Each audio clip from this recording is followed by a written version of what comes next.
आज की हमारी जो क्लास है वो जेनर डायोड की है। तो जेनर डायोड का हम सिंबल देख लेते हैं। ISI सिंबल, एनोड, कैथोड, इस तरीके से। और इसकी हम संरचना देख लेते हैं, कंस्ट्रक्शन। तो कंस्ट्रक्शन जो इसकी होती है वो हमारा एक सिंपल PN जंक्शन होता है, उसके समान ही होती है। लेकिन आपने देखा होगा कि इसका उपयोग वोल्टेज रेगुलेटर के रूप में किया जाता है। तो ये हैवीली डॉप्ड होता है, हैवी डॉप्ड मटेरियल से ये बना होता है। इसमें आपने देखा कि सिंपल जो एनोड और कैथोड दो टर्मिनल होते हैं, और इसका उपयोग मुख्य रूप से क्या बिल्कुल आप देखेंगे कि रिवर्स वाइस में किया जाता है। वर्किंग, इसका हम वर्किंग देख लेते हैं। वर्किंग कैसे काम करता है ये रिवर्स वाइस में और फॉरवर्ड वाइस में, इसकी क्या विशेषता है। तो जैसे कि फॉरवर्ड वाइस में इसको जब हम करंट फ्लो कराते हैं तो सिंपल हमारा जो एक PN जंक्शन होता है उस तरीके से इसकी विशेषताएं होती हैं। जैसे हम यहाँ समझ लेते हैं, VF फॉरवर्ड वोल्टेज के कारण फॉरवर्ड करंट चलेगी, और रिवर्स वोल्टेज के कारण रिवर्स करंट फ्लो होगी, IR माइनस IR। तो आप देखेंगे यहाँ पर जब हमने इसको वोल्टेज इस तरीके से लगाते हैं फॉरवर्ड वाइस में, ये हमारा फॉरवर्ड है। फॉरवर्ड क्यों? क्योंकि हमने इसको एनोड को पॉजिटिव वोल्टेज के साथ जोड़ा है, और यहाँ से बैटरी का सिरा हमारा कैथोड को रिवर्स नेगेटिव वोल्टेज से। इसी तरीके से यहाँ पे हम देखते हैं कि यहाँ जो है हमने इसको कैथोड को पॉजिटिव वोल्टेज दिया हुआ है, और यहाँ जो हमने एनोड है हमारा उसको हमने नेगेटिव वोल्टेज दिया है। तो ये हमारा रिवर्स वाइस है।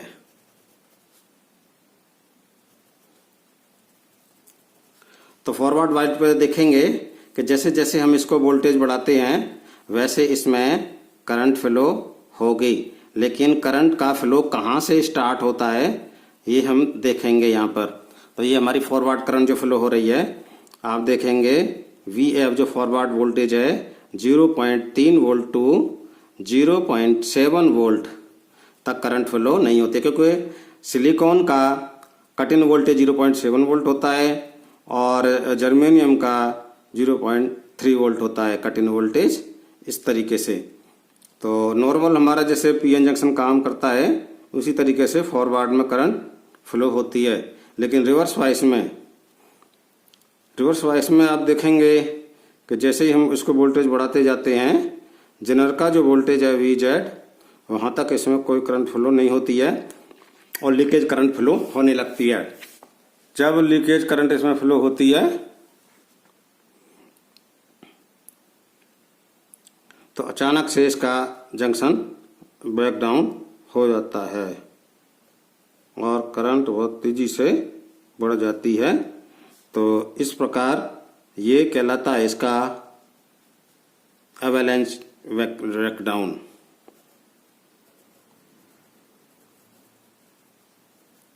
एवेलेंचे ब्रेकडाउन कहलाता है ये इसका।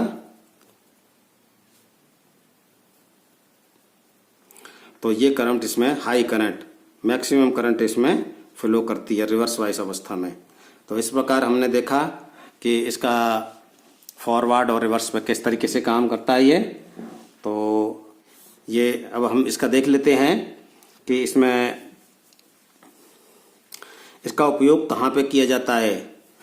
तो मैंने आपको जैसे पहले बताया, इसका उपयोग रिवर्स वाइस में यूज करते हैं वोल्टेज रेगुलेटर के रूप में। तो वोल्टेज रेगुलेटर के रूप में zener voltage regulator, general voltage regulator. तो जनरल वोल्टेज रेगुलेटर जब हम इसमें यहाँ सर्किट डायग्राम इसका बना लेते हैं।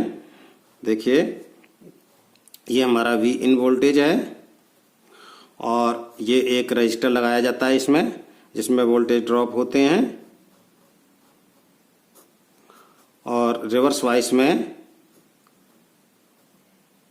जेनर को लगाया जाता है। और इस तरीके से ये हमारा लोड रजिस्टर रहता है, RL लोड रजिस्टर। इसमें IL करंट फ्लो करती है, लोड रजिस्टर में IL, और इसमें जो करंट फ्लो करती है वो IZ। सपोज करो यहाँ पे हमने ये प्लस और ये माइनस, ये रिवर्स वाइस पे है ना, इसीलिए इसको ये, तो इसमें RS जो हमारा रजिस्टर है, इस प्रकार से इसको हमने ये जोड़ा जाता है। इसमें जनरल वोल्टेज सबसे सिंपलेस्ट जनरल वोल्टेज रेगुलेटर होता है। तो इसका ये वर्क कैसे करता है, इसका हम आइए समझते हैं कि आउटपुट वोल्टेज इसमें जो हमें प्राप्त होगा, आउटपुट वोल्टेज जो हमें यहाँ प्राप्त होगा वो किस हिसाब से होगा। ये आउटपुट वोल्टेज हमें जो प्राप्त होगा यहाँ पर ये VDC, तो यहाँ हमें किस हिसाब से प्राप्त होगा ये, तो या तो जो V आउट है हमारा वो V इन के इक्वल के समान इसमें वोल्टेज प्राप्त होगा, जब तक कि V in less than VZ, या फिर हमारा इसमें जो वोल्टेज प्राप्त होगा आउटपुट में वो VZ के समान होगा, जबकि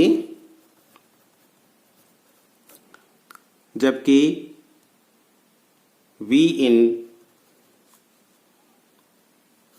मोर देन और इक्वल VZ। इस प्रकार से ये हमारी इक्वेशन के हिसाब से इसमें ये प्राप्त होगा। Voltage register, value of register, value of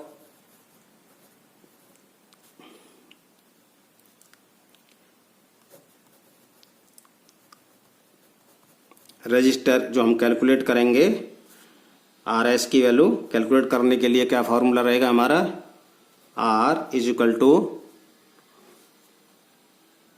V in minus V out upon I in, जो इन करंट जो हम इसमें फ्लो कर रहे हैं। तो I in is equal to क्या होगा हमारा यहाँ पे, I in is equal to IZ plus IL total load current.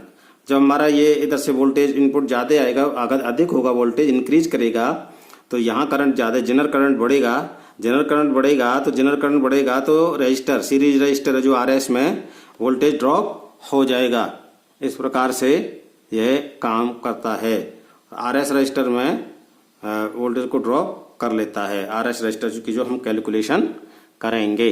इस प्रकार से हम इसमें कर सकते हैं। और इसका जो वोल्टेज रेगुलेशन है, वोल्टेज रेगुलेशन, इसका हम जो कैलकुलेट कर सकते हैं, VNL minus VFL upon VFL into 100।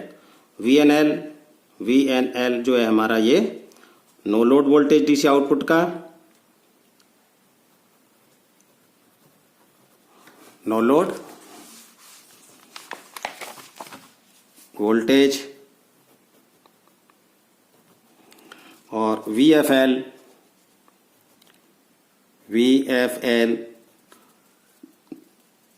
Load voltage.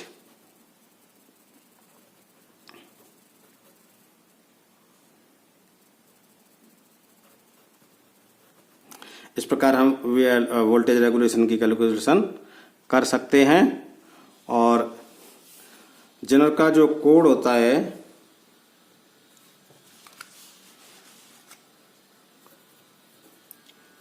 Code of Jenner diode, तो इसके कोड में जैसे PZ 12V7 1 वाट, इसका तात्पर्य है कि BZ से मतलब B सिलिकॉन के लिए आता है, सिलिकॉन का बना हुआ है ये, और Z से मतलब है इसका साइड, जैसे यहाँ पर अर्थ है कि जेनर डायोड है, और जेनर डायोड इसकी वोल्टेज रेटिंग है